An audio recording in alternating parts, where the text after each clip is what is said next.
presenting by Deep Music.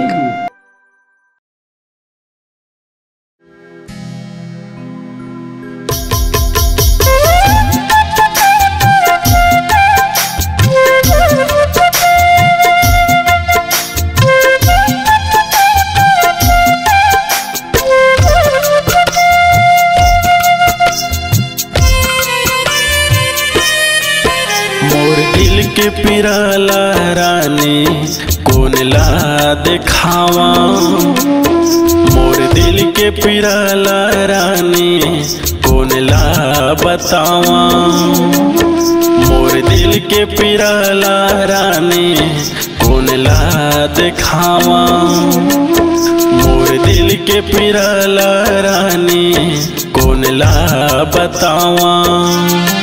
होगे जिंदगी बेगाना बैरी होगे जमाना, होगे जिंदगी मोर बेगाना बैरी होगे जमाना, बिरथा होगे जिंदगी रानी मोर, मोर दिल के पिराला रानी कौन ला दिखावा, मोर हृदय के पीरल रानी रे कौन ला बतावा।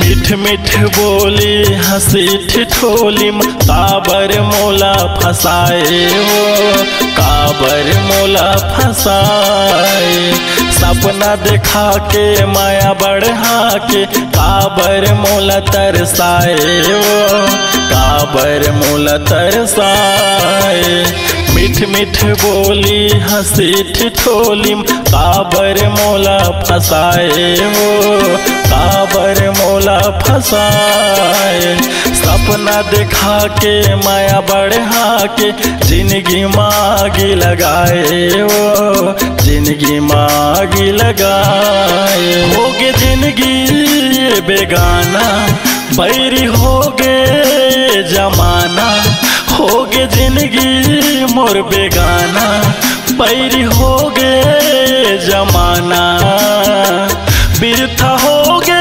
जिंदगी रानी मोर, मोर दिल के पिराला रानी कौन ला बतावा, मोर हृदय के पिराला रानी रे कौन ला दिखावा।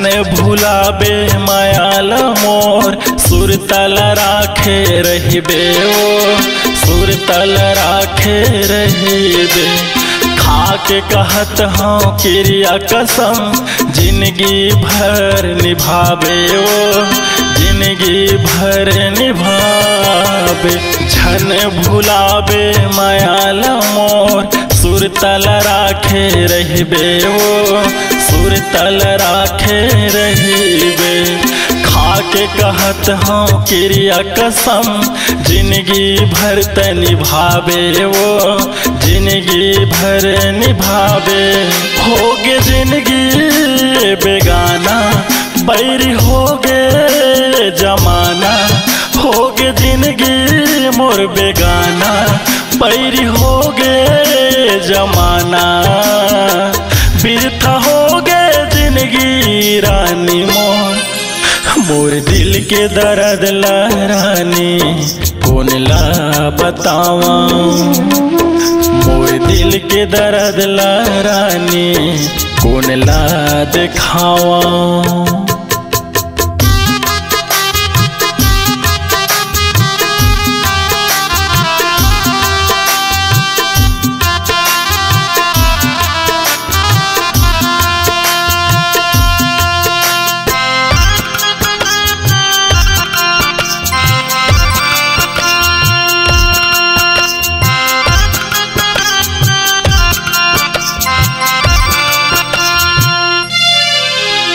भीड़ देख के भीतरी मरा खेर हैं वो तोला अपन मान के, नहीं समझे मोला अपन मायार छोड़ दिए कोई जान के, नहीं समझे मोला अपन मायार छोड़ दिए दूसर जान के।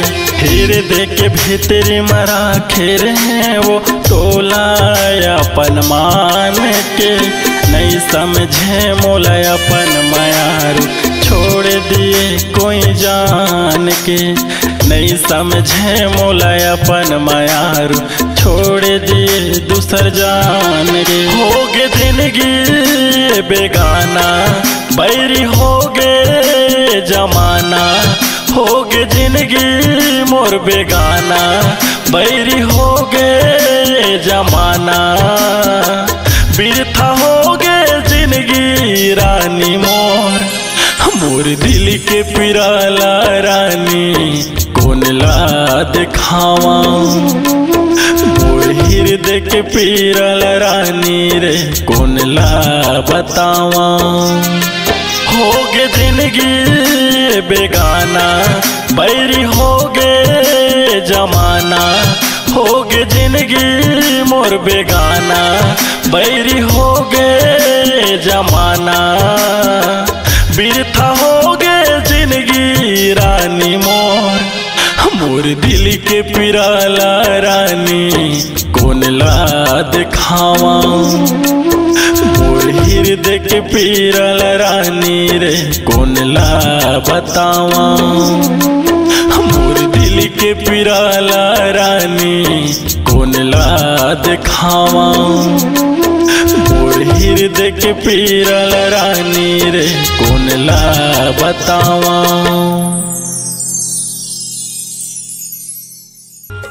नमस्कार दोस्तों, नए नए छत्तीसगढ़ी गाने सुनने और देखने के लिए हमारे दीप म्यूजिक चैनल को अभी सब्सक्राइब करें और बेल आइकॉन के बटन को क्लिक करें।